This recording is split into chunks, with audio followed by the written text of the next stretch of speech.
नमस्कार विद्यार्थ्यांनो, day 5 math challenge मध्ये तुमच्या सर्वांचं स्वागत आहे। आज आपण लॉजिक मधला ट्रूथ टेबल कसा लक्षात ठेवायचा आपल्याला बघायचं। तर लॉजिक मध्ये आपल्याला पहिल्यांदा पीक्यू चा ट्रूथ टेबल कसा लक्षात ठेवायचा। तर पी साठी व्हॅल्यू काय लक्षात ठेवायची, पहिल्यांदा येणार ट्रू ट्रू फॉल्स फॉल्स, मग काय करायचं टीएफ टीएफ लिहायचं। मग आता अँड मध्ये काय बघा, अँड मध्ये दोन्ही ट्रू असेल तर काय येणार ट्रू, म्हणजे true true true, otherwise false.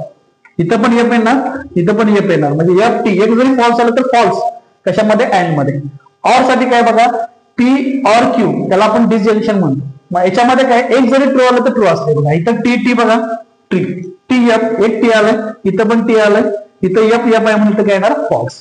आता याच्यामध्ये बघा पी इम्प्लिकेशन क्यू आहे। मग आता पी इम्प्लिकेशन क्यू मध्ये तुम्हाला लक्षात काय ठेवायचं बघा, टीएफ ची व्हॅल्यू फक्त काय असते बघा फॉल्स। टीएफ ही टीएफ ची व्हॅल्यू काय येणार फॉल्स, अदरवाइज सगळं ट्रू आहे, ट्रू ट्रू ट्रू।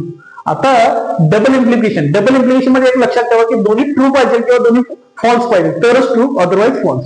म्हणजे इथं पण काय येणार बघा ट्रू, इथं पण ट्रू येणार, म्हणजे इथं फॉल्स फॉल्स आहे, इथं ट्रू ट्रू आहे, आणि अदरवाइज काय बघा फॉल्स फॉल्स। आता निगेशन मध्ये काय करायचं, तुम्हाला निगेटिव्ह करायचं, म्हणजे ट्रू असेल तर फॉल्स करायचं, फॉल्स असेल तर ट्रू करायचं। म्हणजे इथं बघा पी साठी निगेशन बघा ट्रू आहे, तिथं काय येणार बघा फॉल्स, इथं ट्रू आहे तिथं काय येणार बघा फॉल्स, इथं फॉल्स आहे तिथं ट्रू, इथं फॉल्स आहे तिथं ट्रू येणार।